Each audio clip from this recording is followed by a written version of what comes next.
Second year physics ఏదైతే ఉందో so దానికి సంబంధించి ఇంపార్టెంట్ క్వశ్చన్స్ అయితే ఇప్పుడు ఇవాళ చెప్తానమాట.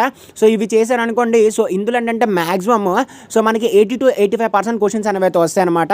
సో దాని గురించి క్లియర్ కట్గా చెప్తాను. సో ఇంకా ఎవరైనా సబ్స్క్రైబ్ చేసినప్పుడు వెంటనే సబ్స్క్రైబ్ అయితే చేసుకోండి. ఖచ్చితంగా లైక్ అయితే చేయండి. ఒక 100 లైకులు టార్గెట్ ఇస్తున్నా. ఇంకెవరైనా మన టెలిగ్రామ్ గ్రూప్లో జాయిన్ అవ్వకపోతే జాయిన్ అవ్వండి. అక్కడ ఎలాంటి పేపర్స్ అనేవి అయితే ఉంటాయి. సో దీనికి సంబంధించి పీడిఎఫ్ కూడా అక్కడే అయితే ఉందన్నమాట. సో ఇక్కడ మీకు స్క్రోల్ చేస్తున్నాను కదా, ఒకసారి మీరు చెక్ చేసుకోండి. మొత్తం అంతా స్క్రీన్ షాట్స్ అనేవి తీసుకోండి. సో స్క్రీన్ షాట్స్ కానీ లేదు నాకు ఇది ఏం అర్థం కావట్లేదు బ్రో అంటే సో కింద లింక్ ఉంటుంది, డైరెక్ట్గా మన టెలిగ్రామ్ గ్రూప్లోకి వచ్చేస్తారు. మీకు అక్కడ పీడిఎఫ్ అనేది అయితే ఉంటుంది. సో మీరు మొత్తం అయితే చేయండి. అండ్ నెక్స్ట్ ఏంటంటే మనకి ఒక లెసన్ నుంచి మ్యాక్సిమం అంటే మినిమంలో ఒక 4 క్వశ్చన్లు, బౌస్ అయితే ఒక 5 క్వశ్చన్లు ఇవే ఉన్నాయన్నమాట. సో బౌస్ అయితే మీరు అంతకే చేయగలరంటే ఇంకొక క్వశ్చన్ ఎక్స్ట్రా. సో మ్యాక్సిమం ఏంటంటే 4 to 5 క్వశ్చన్స్ అయితే పక్కాగా అయితే చేయండి. ఫస్ట్ టాప్ 4 అయితే పక్కా చేయండి.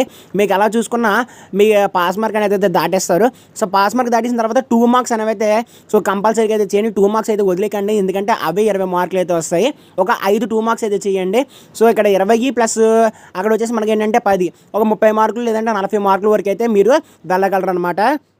మనకి ఎస్ఏలు చూసుకున్నట్టయితే వేవ్స్ నుంచి అని అంతేకాకుండా న్యూక్లియర్ నుంచి ఒక ఎస్ఏ అయితే కంపల్సరీగా అయితే ఉంటాయి. అంటే 2 క్వశ్చన్లు అయితే ఉంటాయి. అందులో 2 చదివేస్తే ఒక క్వశ్చన్ అయితే పక్కా ఉంటుంది. అండ్ వేవ్స్ నుంచి మనకి స్టేషనరీ వేవ్ కావచ్చు, ఇలాంటివి అయితే ఉన్నాయి కదా, సో అవి అయితే చేయండి. అండ్ నెక్స్ట్ ఏంటంటే సో సమ్స్ కూడా మీరైతే ప్రాక్టీస్ చేయండి. సో సమ్స్ కూడా ప్రాక్టీస్ చేస్తే సమ్స్ కూడా మనకైతే సో 8 మార్క్స్కి అయితే ఇస్తారు. 4 మార్క్స్ యాటమ్స్ నుంచి కావచ్చు, లేదంటే మనకి మూవింగ్ ఛార్జెస్ అండ్ మ్యాగ్నెటిజం నుంచి కావచ్చు, ఇలాంటి వాటి నుంచి సో ఇంపార్టెంట్ క్వశ్చన్స్ అనేవి అయితే చదువుకోండి. సో పీడిఎఫ్ లింక్ డిస్క్రిప్షన్లో ఉంటుంది, అంటే టెలిగ్రామ్ గ్రూప్ లింక్ డిస్క్రిప్షన్లో ఉంటుంది. సో జాయిన్ అయిపోయి సో పీడిఎఫ్ డౌన్లోడ్ చేసి చదువుకోండి. సో గెస్ట్ పేపర్ అయితే రేపు మార్నింగ్ అయితే